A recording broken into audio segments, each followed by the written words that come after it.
Hello everyone, welcome to Microsoft Excel class. ये Microsoft Excel का दूसरा क्लास है। इसका पहले का क्लास एक वीडियो बन चुका है, आप जाके उसको देख लीजिए। तो चलिए आज का वीडियो स्टार्ट करते हैं। यहाँ पे देखिए आपको एक शीट दिखाई दे रहा है और यहाँ पे आपको एक टेबल भी दिखाई दे रहा होगा। और यहाँ पे जो स्टेटस बार है, आप देखिए राइट साइड में तीन तरह का व्यू आपको दिखाई देगा। ये है आपका नॉर्मल व्यू, और ये आपका है पेज लेआउट व्यू, ये है पेज ब्रेक प्रीव्यू।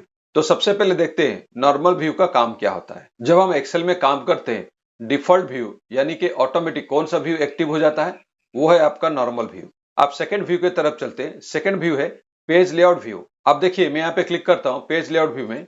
यहाँ पे क्या होता है, एक शीट में जितने भी रोज होते हैं वो सारे रोज को एक एक पेज में डिवाइड कर दिया जाता है। जैसे देखिए ये एक पेज है, आपको दिखाई दे रहा है, आप उसके नीचे आइए, देखिए ये एक पेज खत्म हो गया यहाँ पे देखिए, और ये आपका रहा सेकंड पेज। ये जितने भी रोज है ये सबको पेज वाइज डिवाइड कर दिया जाता है। और थोड़ा नीचे आइए, ये रहा देखिए ये थर्ड पेज। अब क्या करेंगे, थोड़ा सा ऊपर चलिए, ऊपर आगे, ये आपका रहा पहला पेज। और यहाँ पे क्या होता है, एक शीट में जितने भी कॉलम्स होते हैं उस कॉलम को पेज वाइज डिवाइड कर दिया जाता है। आप अगर राइट साइड आएंगे, ये देखिए ये हो गया आपका फर्स्ट पेज, ये हो गया सेकंड पेज, ये थर्ड पेज है।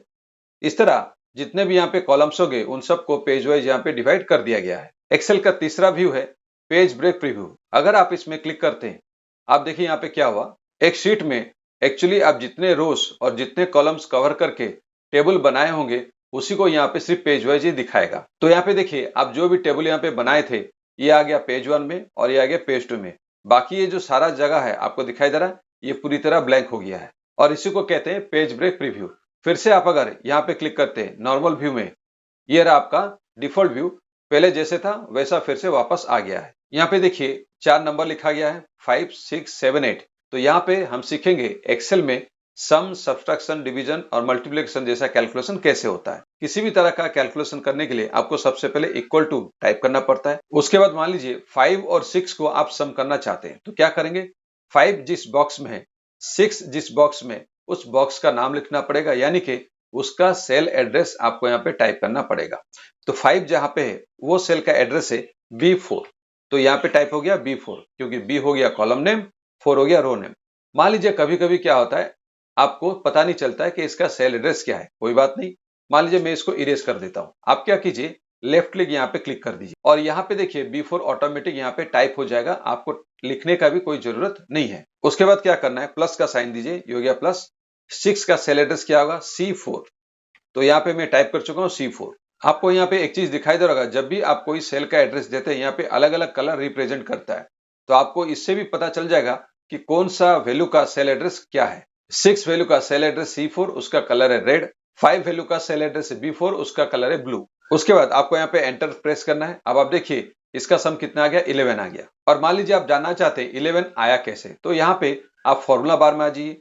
फॉर्मूला बार क्या करता है, जो भी कैलकुलेशन आप करते हैं उसका फॉर्मूला आपको यहाँ पे दिखाता है। तो यहाँ पे देखिए फॉर्मूला बार में दिखा रहा है B4 प्लस C4। दूसरा एक मेथड होता है, उस कैलकुलेशन के ऊपर क्लिक कीजिए, उसके बाद कीबोर्ड से आप प्रेस कीजिए F2। तो यहाँ पे देखिए 11 का फॉर्मूला यहाँ पे दिखा रहा है B4 प्लस C4। उसके बाद सब्सट्रैक्शन देखते हैं, यहाँ पे क्लिक कीजिए, इक्वल टू प्रेस कीजिए, उसके बाद टाइप कीजिए B4 माइनस C4 और उसके बाद एंटर की प्रेस कीजिए। 5 माइनस 6 कितना आ गया, -1। उसके बाद डिवीजन का देखते हैं, यहाँ पे पॉइंट रखिए, इक्वल टू टाइप कीजिए, उसके बाद B4 बाय C4। बाय का मतलब ये जो फ्रंट स्लैश होता है यही डिवीजन के लिए काम करता है। और उसके बाद एंटर की प्रेस कीजिए, तो यहाँ पे कितना आ गया, 0.8333। उसके बाद मल्टीप्लिकेशन पे चलते हैं, कर्सर यहाँ पे रखिए, इक्वल टू टाइप कीजिए, उसके बाद B4 इंटू C4, उसके बाद एंटर की प्रेस कीजिए। देखिए 5 इंटू 6 कितना आ गया, 30 आ गया। कीबोर्ड में जो स्टार का साइन होता है वही यहाँ पे मल्टीप्लिकेशन के लिए इस्तेमाल होता है। तो यहाँ पे मैं एक्सेल का एक बेसिक कैलकुलेशन आपको यहाँ पे बता चुका हूँ। सम कैसे करना है, सब्सट्रैक्शन कैसे करना है, डिवीजन कैसे निकालना है और मल्टीप्लिकेशन कैसे करना है। एक्सेल में मैं आपको दूसरे तरह का कैलकुलेशन बताऊंगा, वो है आपका बेड मास। इसका फुल फॉर्म क्या होता है, bracket, exponential, division, multiplication, addition, subtraction. और यहाँ पे देखिए ब्रैकेट का ब्रैकेट यहाँ पे साइन दिया गया है, एक्सपोनेंशियल का साइन है, और यहाँ पे देखिए हर कैलकुलेशन का यहाँ पे साइन दिया गया है, ताकि आपको पता चले कि कौन सा कैलकुलेशन के लिए किस तरह का साइन आपको इस्तेमाल करना है। तो ये सबका सीक्वेंस है, किसके बाद कौन सा साइन काम करेगा, किसके बाद कौन सा कैलकुलेशन होना चाहिए। तो चलिए शुरू करते हैं बेड मास फॉर्मूला। तो यहाँ पे इक्वल टू साइन कीजिए, उसके बाद B19 प्लस C19 इंटू उसके बाद D19 माइनस E19। तो यहाँ पे मैं आपको एंटर की प्रेस करके दिखाता हूं इसका रिजल्ट क्या आता है। इसका रिजल्ट कितना आ गया? 6 आ गया। कैसे 6 आया? F2 यहाँ पे प्रेस करते हैं तो आप देखिए यहाँ पे इस फॉर्मूला में सबसे पहले आपको कौन सा साइन ढूंढना है? मल्टीप्लीकेशन का, क्योंकि सीक्वेंस के ऑर्डर में यहाँ पे पहले मल्टीप्लीकेशन आता है, क्योंकि यहाँ पे तो कोई ब्रैकेट है ही नहीं। तो मल्टीप्लीकेशन ये रहा C19 इंटू D19, इसका मतलब 2 इंटू 4 आपको दिखाई दे रहा है, तो ये हो गया 8। तो मल्टीप्लीकेशन का काम खत्म हो गया। उसके बाद नेक्स्ट साइन आता है एडिशन का, तो ये हो गया C19 इंटू D19 कितना हो गया? 8 आ गया।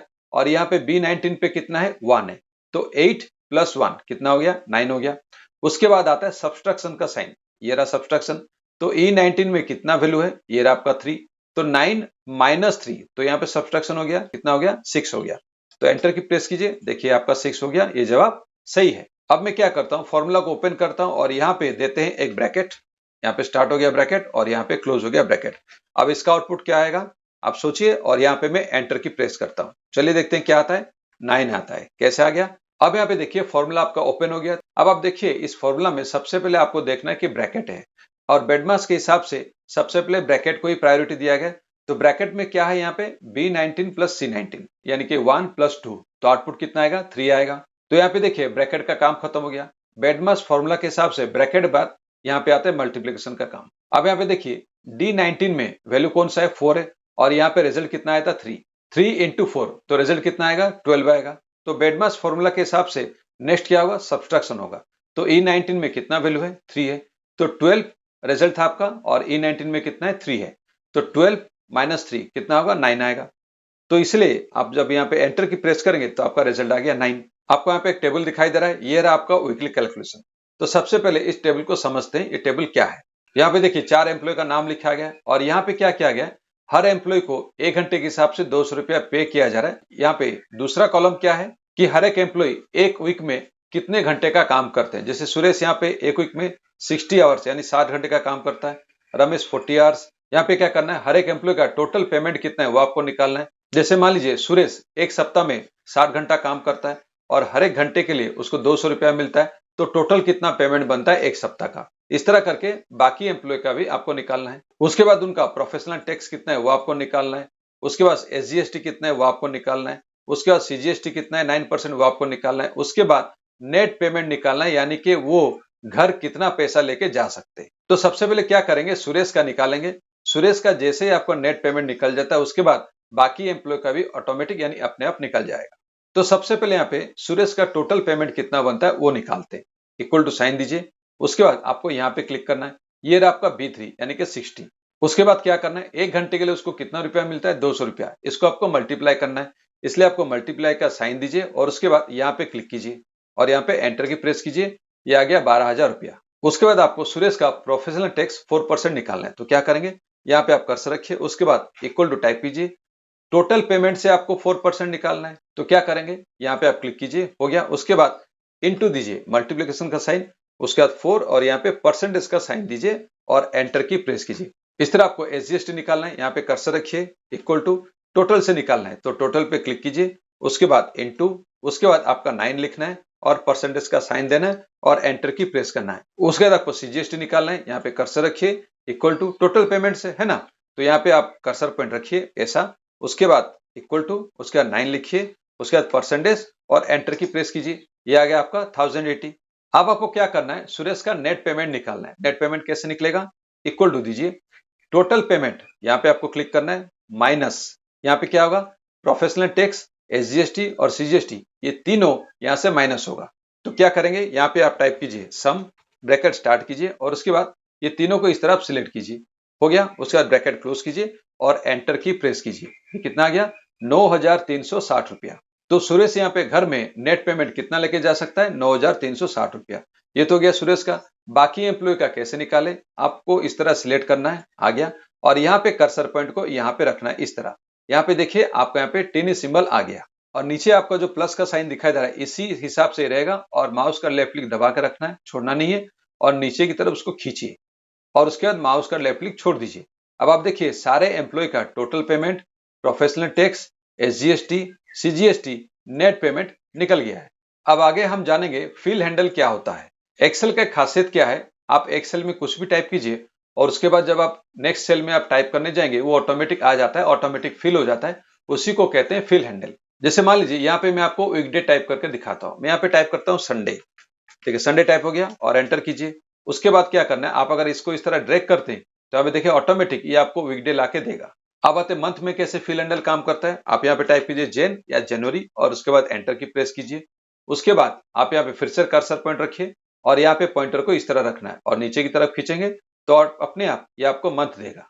ये रहा आपका जनवरी से लेकर दिसंबर। अब आप चाहते हैं ईयर निकालने के लिए, तो मान लीजिए मैं यहाँ पे लिखता हूँ 2020, एंटर की प्रेस करते हैं और यहाँ पे देते हैं 2021, फिर से एंटर की प्रेस करते हैं और दोनों को इस तरह सिलेक्ट करते हैं। यहाँ पे पहला सिलेक्शन का नंबर क्या है 2020, नेक्स्ट नंबर कौन सा है 2021, यानी कि दोनों के बीच में डिफरेंस कितना आया, एक। आपको बस माउस पॉइंटर यहाँ पे रखना है, प्लस की तरह सिंबल आएगा, ये आपका टेनिस सिंबल है। अब आपको क्या करना है, लेफ्ट क्लिक प्लेस करके आपको नीचे नीचे खींचना है। अब आप देखिए जहां तक आप लाएंगे उतना साल आपको यहाँ पे दिखा देगा। लेफ्ट क्लिक में छोड़ देता हूँ, यहाँ पे देखिए 2020 से लेकर 2028 तक यहाँ पे ईयर यानी कि साल आ गया। अब यहाँ पे आप क्वार्टर निकालना चाहते हैं। हर साल में, एक साल में 3 क्वार्टर आपका होता है, तो कैसे करेंगे, यहाँ पे कर्सर रखिए, उसके बाद क्वार्टर आप टाइप कीजिए, ये क्वार्टर आ गया और यहाँ पे 1 टाइप कीजिए और एंटर की प्रेस कीजिए और कुछ नहीं करना है। उसके बाद फिर से यहाँ पे क्लिक कीजिए और माउस पॉइंटर इस तरह रखिए और लेफ्ट क्लिक प्रेस करके उसको नीचे की तरफ खींचिए। अब आप देखिए जितना उसको खींचेंगे उसके हिसाब से ये क्वार्टर अपने आप आएगा। अब यहाँ पे आप सीरियल नंबर निकालना चाहते हैं 1 से लेकर 10 तक, ठीक है, तो क्या करेंगे, उसके बाद 1 टाइप कीजिए, उसके बाद 2 टाइप कीजिए, हो गया। अब ये दोनों का आप सिलेक्ट कर दीजिए इस तरह। तो इसे क्या पता चला, पहला नंबर कौन सा है 1, नेक्स्ट नंबर कौन सा है 2, दोनों के बीच में डिफरेंस कितना बना 1।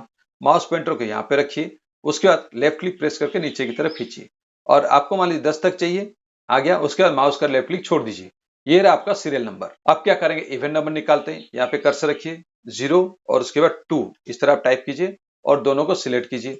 तो स्टार्टिंग नंबर हो गया 0, नेक्स्ट नंबर हो गया 2, तो डिफरेंस कितना बना 2। उसके बाद माउस पॉइंटर इस तरह रखिए और नीचे की तरफ खींचिए। उसके बाद मान लीजिए माउस पॉइंटर आप छोड़ देते हैं। अब क्या होगा, 0 से लेकर 18 तक ये जितने हैं ये सारे के सारे इवन नंबर है। अब आते हैं ऑड नंबर पे, यहाँ पे क्लिक कीजिए 1 एंटर, 3 एंटर, उसके बाद दोनों को इस तरह सिलेक्ट कर दीजिए। तो शुरुआत का नंबर कितना है 1 है, नेक्स्ट नंबर कितना है 3 है, डिफरेंस कितना आएगा 2 आएगा और यहाँ पे आपको माउस पॉइंटर इस तरह रखना है, नीचे की तरफ खींचना है। तो देखिए ये क्या हो गया, 1 से लेकर 19 तक ये सारे नंबर ऑड नंबर्स आ गया। अब मान लीजिए आप कुछ नंबर चाहते हैं, यहाँ पे जितना होगा जो भी नंबर्स आएगा यहाँ पे 5 के साथ डिफरेंशिएट होना चाहिए। तो यहाँ पे कर्सर पॉइंट रखिए, टाइप करते हैं 5 और यहाँ पे टाइप करते हैं 10। आपको यहाँ पे बस सिलेक्ट करना है इस तरह। तो स्टार्टिंग नंबर है 5, नेक्स्ट नंबर आएगा 10, डिफरेंस कितना बना 5। उसके बाद माउस पॉइंटर को इस तरह आपको रखना है और नीचे नीचे इस तरह खींचना है। तो यहाँ पे देखिए क्या हुआ, 5 से लेकर 50 तक यहाँ पे सारे नंबर जितने भी आए वो सबके सब 5 के द्वारा डिवाइड होते हैं। तो यहाँ पे मैं आपको एक्सेल में कुछ बेसिक कैलकुलेशन बता चुका हूँ। मिलते हैं एक्सेल का तीसरे क्लास में, तब तक अपना ख्याल रखिए। जय हिंद।